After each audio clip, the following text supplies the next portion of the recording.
ao versículo 27. Você encontrou? Amém? Assim diz a palavra do Senhor. Então disse Jesus a seus discípulos: se alguém quer vir após mim, a si mesmo se negue, tome a sua cruz e siga-me. Porquanto quem quiser salvar a sua vida, perdê-la-á, e quem perder a vida por minha causa, achá-la-á. Pois que aproveitará o homem se ganhar o mundo inteiro e perder a sua alma? Ou que dará o homem em troca da sua alma? Porque o Filho do Homem há de vir na glória de seu Pai com os seus anjos, e então retribuirá a cada um conforme as suas obras. Oremos. Senhor Deus, nós te agradecemos por tua palavra lida na manhã de hoje. Então somente queremos nos colocar a dispor do teu Espírito Santo, para que ele nos inspire, nos revele, nos guie, e que as palavras ministradas, Senhor, tenham lugar ao nosso coração nesta manhã. Senhor, prepara o nosso coração, prepara as nossas mentes, abre o nosso entendimento, para que esta palavra, ao vir de encontro à vida de cada um de nós e de todos aqueles que nos acompanham através da transmissão desse culto, possa cair em uma boa terra, gerando os seus frutos, para que as nossas vidas sejam elas transformadas em Ti. Abençoa-nos ricamente nesta meditação, em nome de Jesus. Amém e amém. Glória a Deus. Aleluia. Essas palavras ditas pelo Senhor Jesus aos seus discípulos é relacionada à mensagem da cruz. Porque até então os seus discípulos, embora tenham ouvido os seus ensinamentos, embora andassem com ele, embora o escutassem, embora fossem por ele treinado, orientado, Jesus percebeu que até em este exato momento, eles ainda não tinham obtido, ou seja, ainda não tinham tomado para eles mesmos a missão, a responsabilidade de que é ser um discípulo do Senhor Jesus. Eles gostavam de ouvir o que Jesus falava para eles, eles gostavam de se reunir com Cristo para ouvir os seus ensinamentos, as suas parábolas, eles gostavam de estar na companhia de Jesus, porque eles viam muitos milagres acontecer. Jesus operava de uma forma tremenda e maravilhosa. Mas Jesus percebeu que eles ainda estavam um pouco longe. Jesus percebeu que eles ainda estavam um pouco distantes daquilo que Jesus esperava de cada um deles, para que eles viessem realmente a tornar-se discípulos do Senhor Jesus. Jesus então leva-os a esta reflexão, dando a eles essa palavra, dizendo assim: olha, aquele que quer vir após mim, a si mesmo se negue, tome cada um a sua própria cruz e então siga-me. Quando Jesus falou de negar-se a si mesmo, temos visto hoje em dia o crescimento no mundo evangélico, no meio evangélico. Muitas igrejas, muitas pessoas hoje estão se decidindo ao lado do Senhor. Mas entre esta multidão tão grande que hoje está indo para a igreja, que hoje está confessando Jesus como seu Salvador, nem todos ainda alcançaram a visão do que é ser um discípulo. Ser um discípulo tem uma referência que Jesus usa muito bem aqui, com a cruz. Porque a cruz, Jesus está dizendo que com a cruz é necessário negar-se a si mesmo. Com a cruz representa a dor, a cruz representa o sacrifício, a cruz representa a renúncia própria, E Jesus aqui, ele faz esta comparação, mostrando aos discípulos que existem dois tipos de pessoas.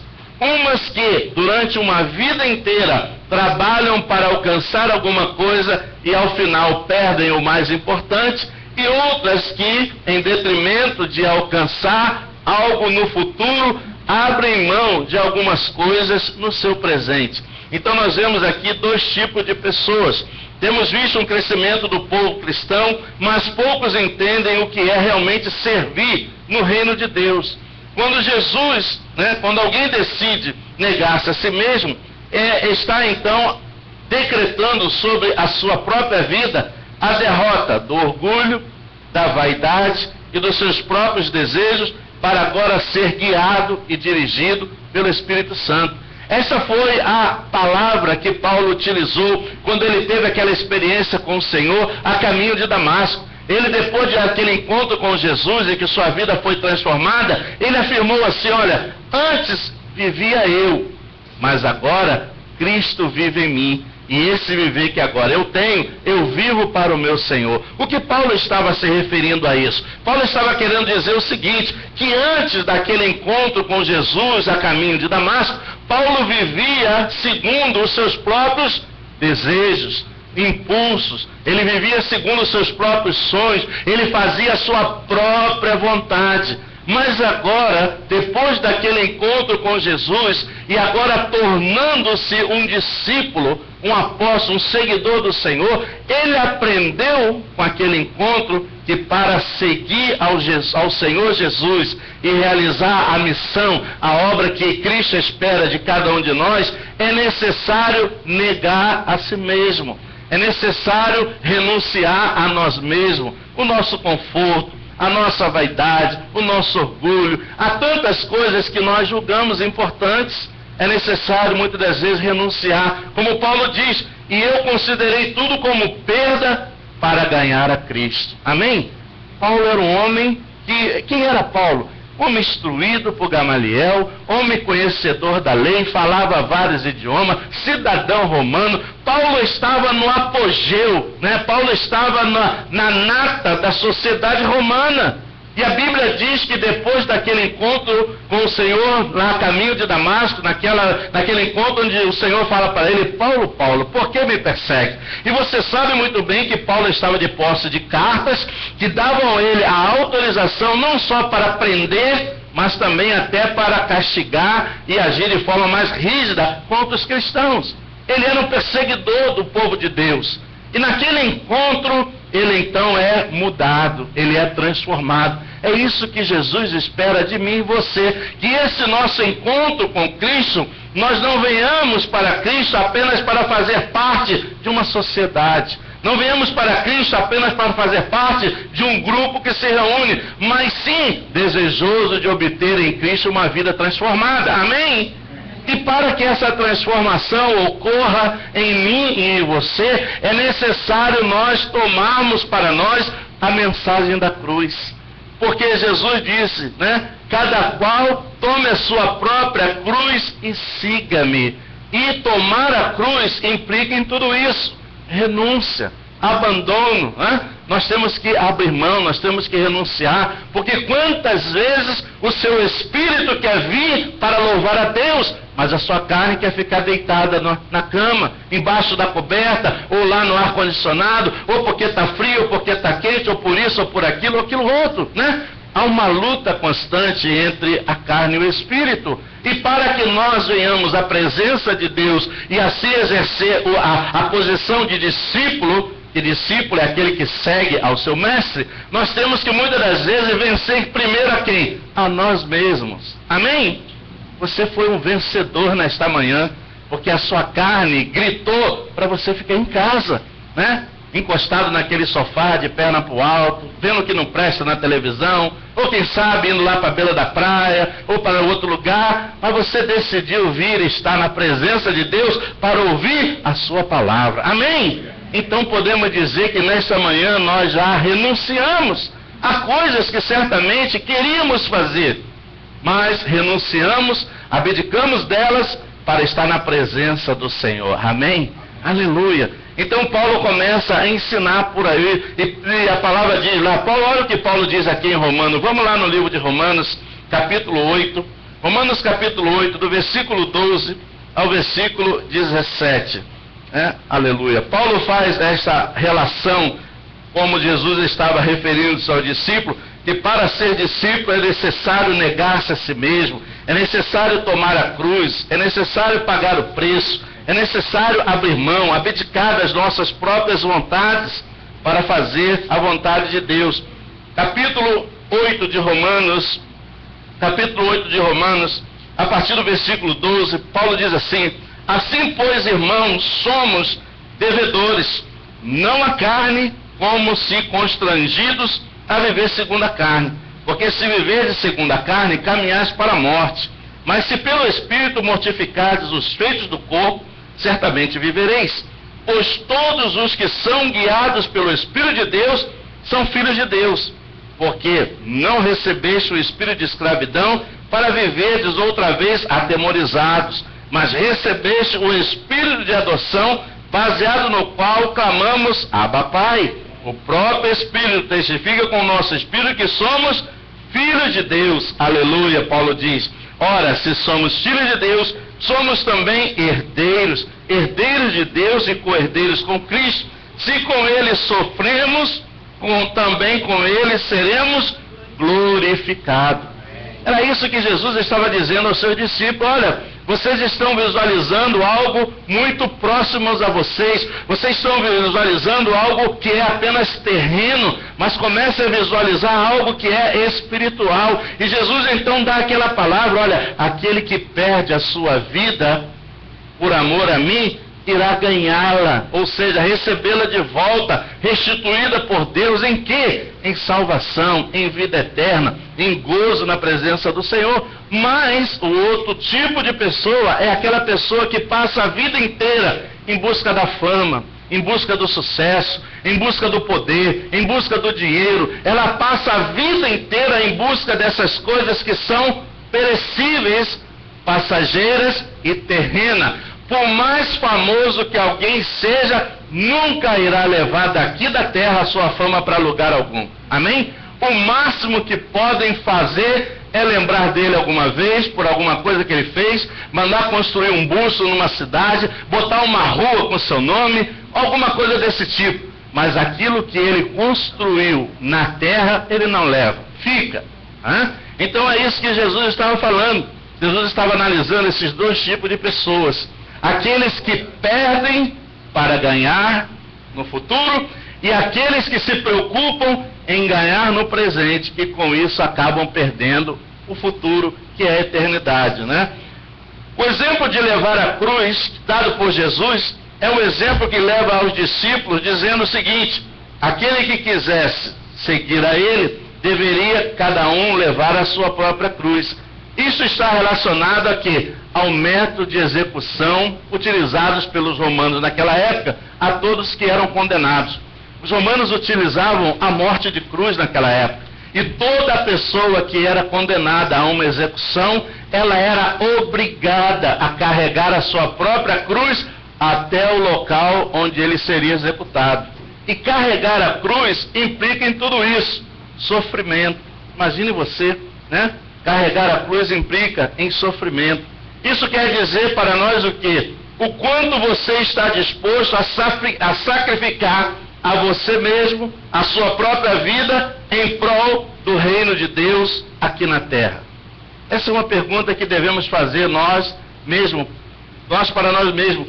Até que ponto estamos dispostos a sacrificar a nós mesmos, a nossa vida, abdicar de muitas coisas, sacrificar o nosso eu, a nossa vontade, sacrificar os clamores da nossa carne em prol do reino de Deus? Até que ponto você quer colocar-se disponível para ser um discípulo, para servir ao Senhor? Porque ser discípulo não é fazer parte de uma congregação. Ser discípulo é aquele que assume para ele mesmo o compromisso e a responsabilidade de servir ao Senhor através do reino de Deus implantado na face da terra. Amém? Essa é a questão. E os discípulos até então não haviam entendido isso. Até então eles ainda não haviam percebido muito bem isso. E quando Jesus fala de sofrimento e mostra para eles o exemplo da cruz, por que Jesus faz isso? Porque Jesus sabia na sua onisciência que muitos daqueles homens seriam mortos em prol do Evangelho.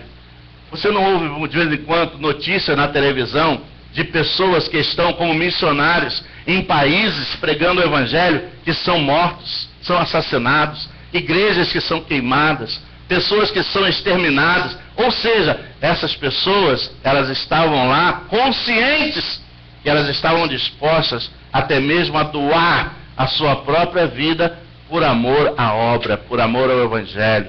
Elas renunciaram, né? Nós temos aqui um exemplo bem próximo a nós, né? O pai do nosso patrão, americano, esposa americana, uma situação num país de boa condição, uma situação que tinha condição de ter uma vida tranquila, confortável, mas o que ele fez? Ele abriu mão de todo o conforto que essa nação oferece, ele abriu mão de toda a comodidade que essa nação oferece, que encanta a todos que chegam aqui. E sabe para onde ele foi? Ele foi lá para o interior do Brasil, onde tinha febre amarela, onde tinha um monte de doenças contaminosas, e ele foi lá para aquele lugar de pobreza, lugar feio, e junto com a sua esposa, eles começaram a fazer lá a obra de Deus, pregando o Evangelho, abrindo igreja, construindo igreja, pessoas sendo salvas. E eu vou dizer a você o seguinte: ele não passou lá 2 semanas de férias, não, nem foi numa viagem missionária de pouco tempo, não. Ele dedicou 40 anos da sua vida nessa obra. Amém? 40 anos. Alguém que para mim e para muitos que o conhecem é um espelho, é um exemplo, é uma referência. Um homem que abdicou da sua própria vida, do conforto, da segurança, da estabilidade que o país, que é o país dele, poderia oferecer a ele, em prol de um povo que ele nem conhecia, que ele teve que aprender o idioma. E lá ele foi, e ele confessou, conversando comigo uma vez, que foram os anos mais felizes da vida dele. E quando ele chegou, depois de todos esses anos no Brasil, aqui nos Estados Unidos, ele disse: eu não estou na minha casa, eu estou num país que não é o meu. Ele acostumou-se tanto com o Brasil. Sabe onde era o trabalho dele? Lá naquelas áreas de Ribeirinha, ali de Belém do Pará, Manaus, toda aquela área ali, uma área bem carente, bem necessitada. Ele não foi para uma cidade grande, não, ele foi para o lugar mais necessitado. Ali eles levavam comida, ali eles levavam roupa, levavam medicamento. A esposa dele era enfermeira, atendia pessoas enfermas. Ou seja, este homem tomou para ele a palavra que Jesus deu ao discípulo. Ele tomou para ele a cruz. E a cruz exigiu dele o que? Renúncia. Ele teve que abrir mão de tudo isso, né? Ele disse para mim uma vez: Pastor Carlos, eu vivi a minha vida inteira, nunca tive uma casa. Você sabe quando ele foi comprar casa? Agora já com a idade super avançada. E quando ele estava assinando os papéis da casa, ele disse para a pessoa que estava fazendo a transação: como é que você me vende uma casa para ser financiada em 30 anos, se eu não vou viver até lá para pagar? Ele sabia disso, mas ele disse: mas eu não posso deixar de fazer esse negócio com o senhor, eu não posso recusar-me isso. Então, depois de anos de vida, já com a idade super avançada, ele hoje está lá vivendo no Novo México, numa casinha simples, modesta, para ele e sua esposa, e está como um pastor auxiliar dentro de uma igreja no ministério americano. Amém? Isso para mim, querido, para você, querido, é um grande exemplo. Para nós que o conhecemos, é uma grande lição, é uma grande referência. Alguém que tomou essa palavra que Jesus estava querendo fazer os discípulos entender. Querido, então entenda isso: ser discípulo não é apenas congregar numa igreja.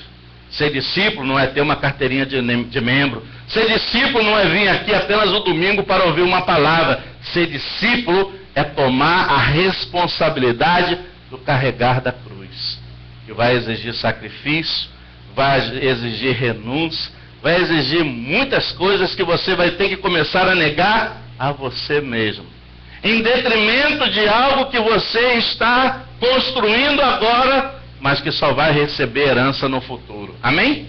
Não é assim que acontece? O pai soa a camisa, trabalha a vida inteira, constrói alguma coisa pensando em deixar para o filho. O filho que não fez nada, né? Ficou com a planchinha embaixo do braço, pegando onda, andando de skate, dirigindo carro importado. No final, quer receber tudo de mão beijada, não é assim?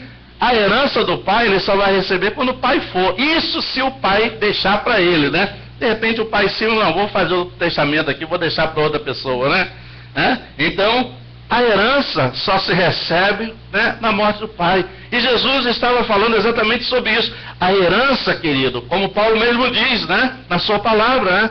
Irmãos, sede constante. Diga para a pessoa que está ao seu lado: sede constantes na obra do Senhor, sabendo que nele, o Senhor, o vosso trabalho não é vão. Amém? A recompensa, querido, não espere de mim. A recompensa vem de Deus para você. Aleluia! A recompensa vem de Deus, né? Então a gente tem que entender isso, querido. Porque muito mais do que ser apenas um assistente da igreja, é ser discípulo. E ser discípulo é complicado. Porque ninguém, você já experimentou algum dia sair com o sapato apertado? Incomoda, não incomoda? Primeira chance que você tiver, você vai se livrar dele, se puder, você joga longe. Caminhar com Cristo, às vezes, querido, é andar num sapato apertado. Porque incomoda, sofre, né? Você é exprimido, você é amassado, né? Você passa por circunstância, você, muitas das vezes, a carne quer gritar, você quer sair do sério, você quer dizer uma meia dúzia de palavras, você engole aquele sapo, né? E você segue ali naquela calma, naquela tranquilidade, ainda que por dentro você está querendo explodir, né? Mas é tudo isso, é você lutar contra você mesmo, é o negar, é o tomar da cruz. E tomar da cruz é isso, querido, é saber que nós estamos carregando a cruz para o lugar da nossa execução. Jesus carregou a cruz dele para o Monte da Caveira, onde ele foi executado. Eu e você estamos carregando a nossa hoje, sabe para quando? Para quando nós depositarmos essa vida aos pés do Senhor, para ganharmos dele a eternidade. Amém? Então, muitas das vezes nós estamos preocupados apenas com as coisas terrenas. E a obra do Senhor está aí, cheia de coisas por fazer, cheia de necessidade, né? E nós estamos muito ocupados, preocupados com tantas coisas, que no final se resume ao que Jesus disse: de que vale o homem ganhar o mundo inteiro e perder a salvação da sua alma? De que vale? Não vale de nada, né? Então, meu irmão, pense sobre isso, né? Romanos capítulo 8, versículo 18 a 25, olha o que Paulo segue falando acerca disso. Ele diz assim, que os nossos sofrimentos no presente hão de redundar para nós em grandes recompensas no futuro. Ele diz aqui no Romanos capítulo 8, a partir do versículo 18 ao 25, diz assim: porque para mim tenho por certo que os sofrimentos do tempo presente não podem ser comparados com a glória a ser revelada em nós. A ardente expectativa da criação aguarda a revelação dos filhos de Deus, pois a criação está sujeita à vaidade, não voluntariamente, mas por causa daquele que a sujeitou, na esperança de que a própria criação seja redimida do cativeiro da corrupção, para a liberdade da glória dos filhos de Deus. Porque sabemos que toda a criação a um só tempo geme e suporta as angústias até agora. E não somente ela, mas também nós, que temos as primícias do Espírito, igualmente gememos em nosso íntimo, aguardando a adoção de filhos e a redenção do nosso corpo, porque na nossa esperança fomos salvos. Ora, esperança que se vê não é esperança, pois o que alguém vê, como espera? Mas se esperamos o que não vemos, com paciência o aguardamos. Amém? Paulo está falando de quê? De uma vida de sofrimento. O que foi a vida de Paulo? Você sabe alguma coisa? Foi pego pregando o Evangelho, por causa de pregar o Evangelho, foi açoitado, depois de açoitado foi levado junto com o seu companheiro, trancado lá no interior de uma prisão. Eu posso imaginar lá no calabouço daquele palácio, seja lá o que era, mas era um lugar, quem sabe, você pode imaginar, imagine você, alguém, depois de levar várias chicotadas, suas costas estão, o seu corpo está em carne viva, está ardendo, está doendo, ninguém passou lá uma pomadinha, ninguém passou um medicamento, e agora esse homem é levado para um lugar onde a Bíblia descreve como um cativeiro, uma prisão no interior. Nós podemos imaginar que essa prisão era uma prisão subterrânea.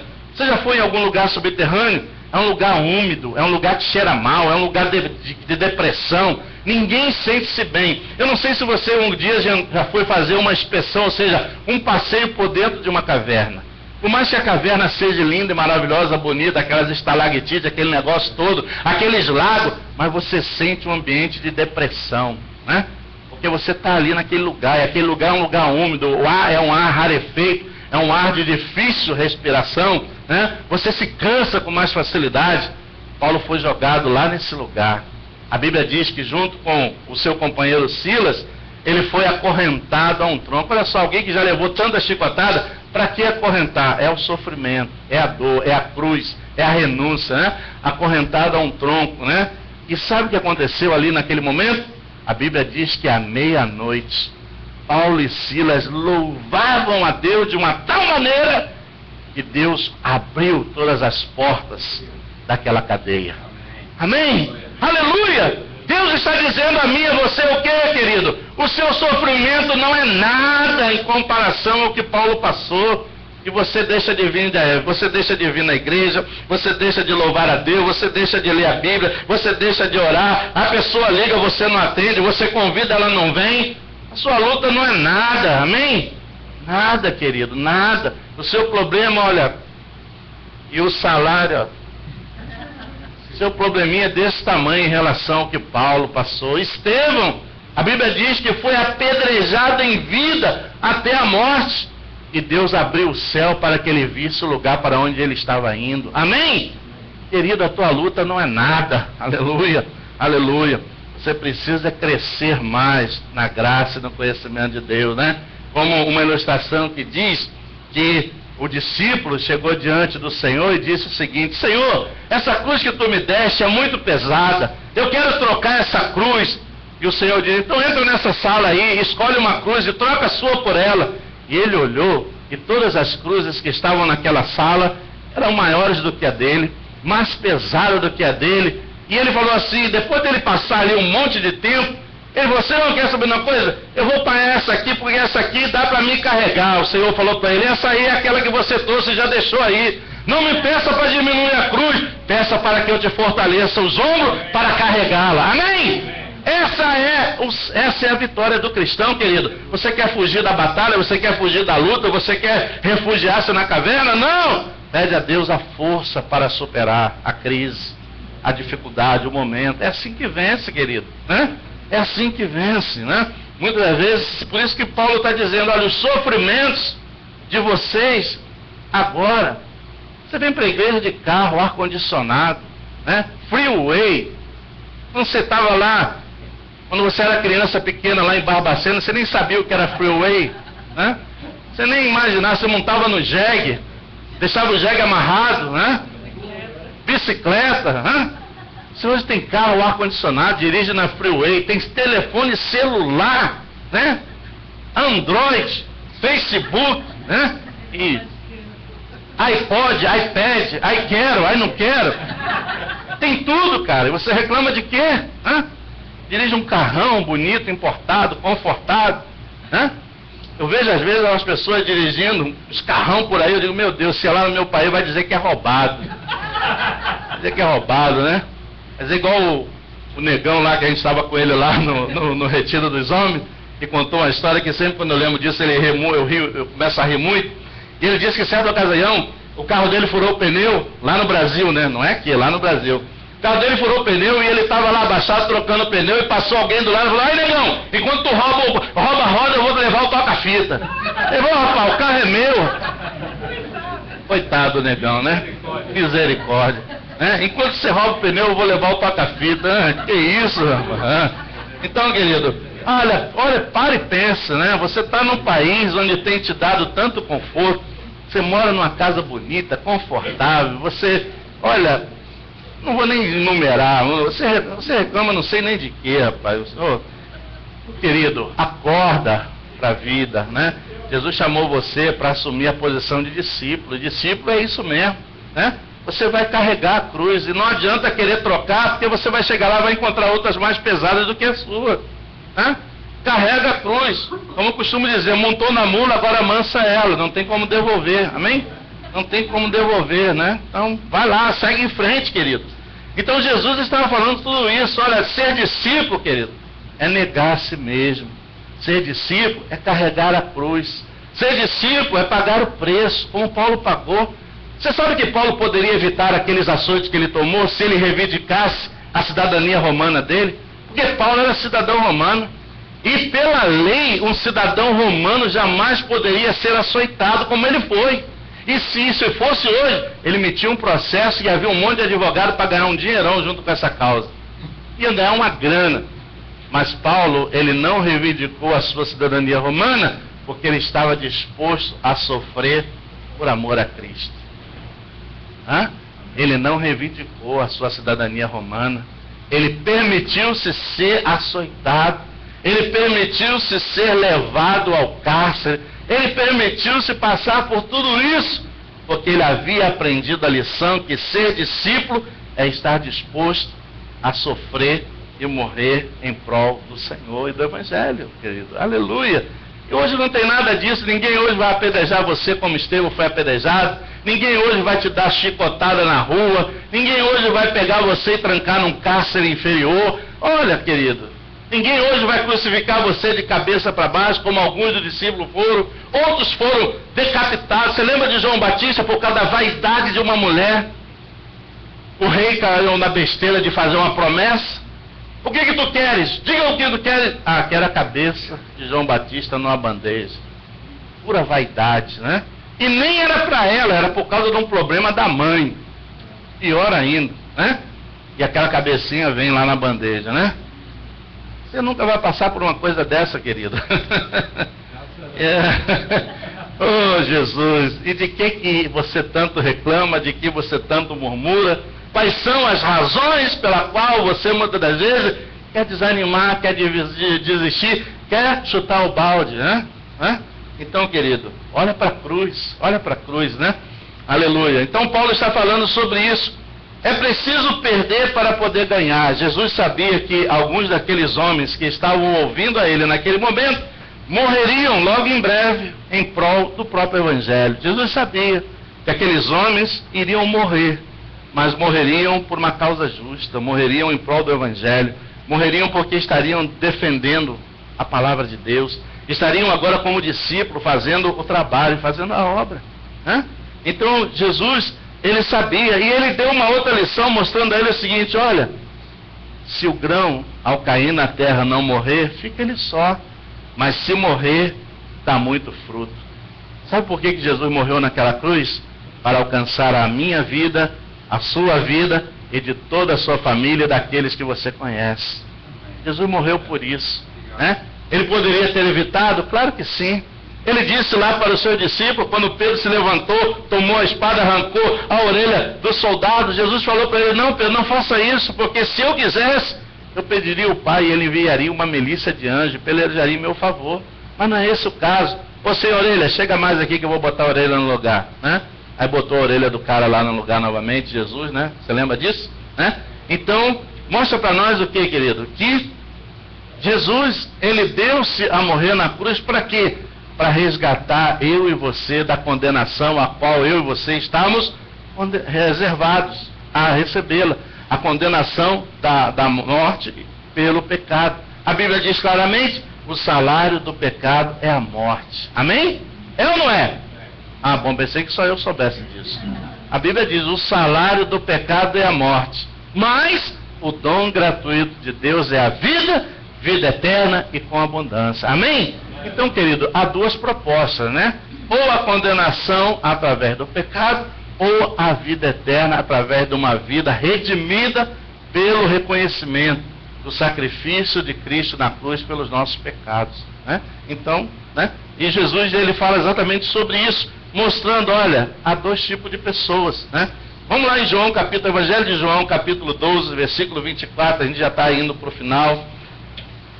João, capítulo 12, olha o que diz aí a palavra do Senhor no João. Evangelho de João, capítulo 12, a partir do versículo 24 ao versículo 26, diz assim, João capítulo 12, Evangelho de João, capítulo 12, a partir do verso 24, diz assim: em verdade vos digo, se o grão de trigo caindo na terra não morrer, fica ele só, mas se morrer, produz muito fruto.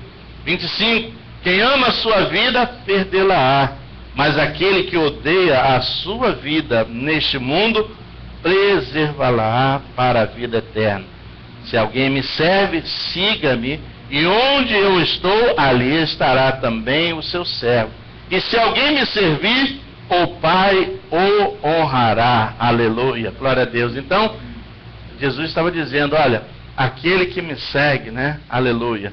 Aquele que me segue, como ele disse, se alguém me serve, então siga-me. Quer demonstração que você serve a Deus? Siga ele, né?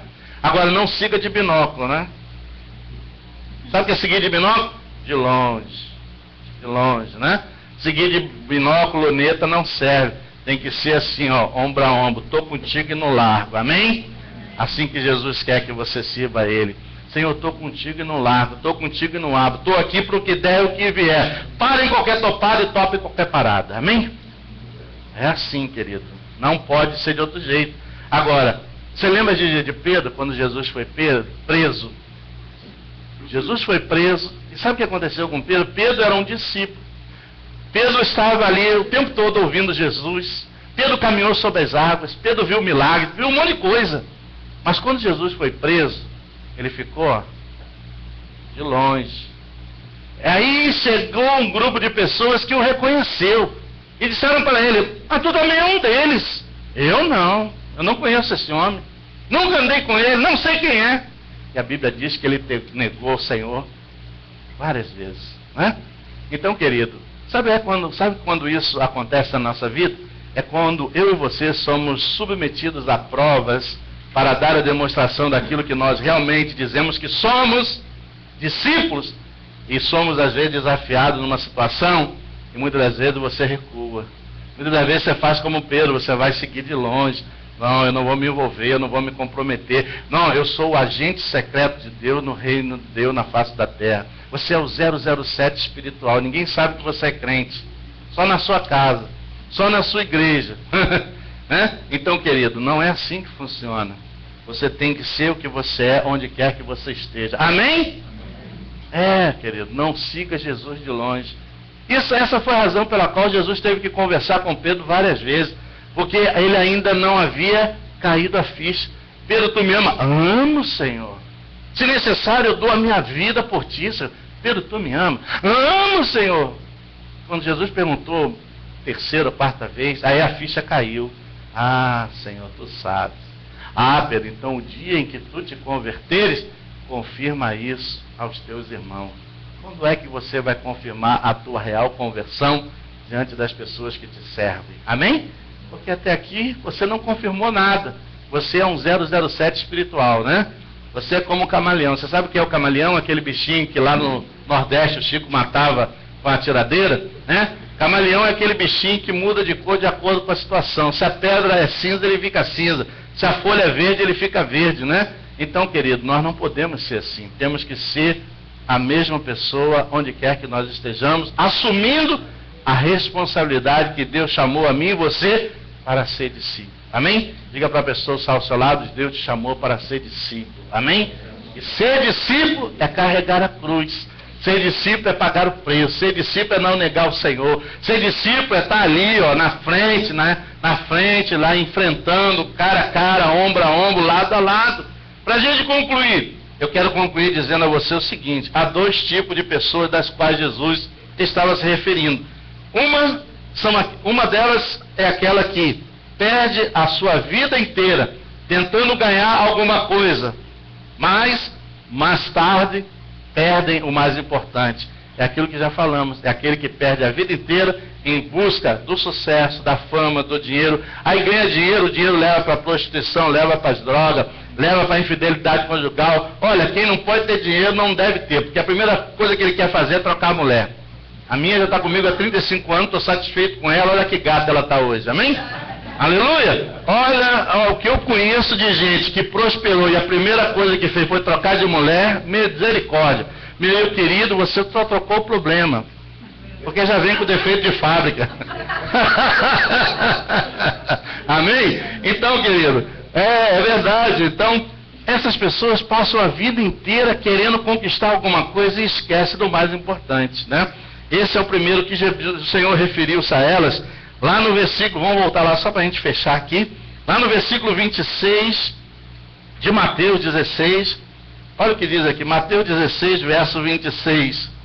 Olha o que Jesus diz aqui, Mateus 16, verso 26. Ele diz assim: pois que aproveitará o homem se ganhar o mundo inteiro e perder a sua alma. Amém? E que dará o homem em troca da sua alma. Então Jesus está referindo a esse primeiro grupo.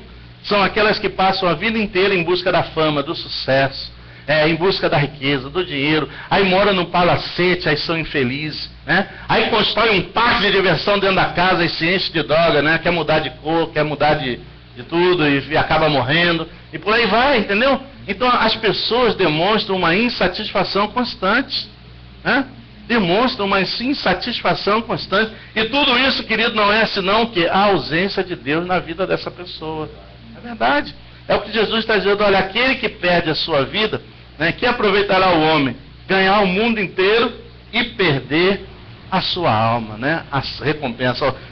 De outra forma, né? Jesus fala da seguinte maneira no segundo grupo de pessoas: mas aqueles que perdem a sua vida, perdem para ganhar as recompensas do Filho do Homem, que está no versículo 27. Porque o Filho do Homem há de vir na glória de seu Pai com os seus anjos, e então retribuirá a cada um conforme as suas obras. Amém? Essa é a razão pela qual Paulo afirma isso. Constante no trabalho do Senhor, sabendo que o trabalho no Senhor não é vão. A recompensa vem de Deus. Tá bem? Então, querido, que tipo de pessoa é você? É aquela que ganha para perder ou a que perde para ganhar? Né? Então pense nisso, sobre isso. Mude a sua direção, mude as suas atitudes. Passe para o lado do Senhor enquanto há tempo, né? Enquanto o Senhor pode trabalhar na sua vida e você realmente possa construir nele um grande tesouro. Porque a Bíblia diz: onde está o coração, aí vai estar o teu tesouro. Que o teu tesouro esteja no Senhor na manhã de hoje. Amém? Vamos orar em nome de Jesus. Nesta manhã iremos celebrar a ceia do Senhor. E todas as vezes que nós nos reunimos para celebrar a ceia do Senhor, nós nos lembramos exatamente disso. O pão representa o corpo, aquele corpo que Jesus deu para ser pregado na cruz.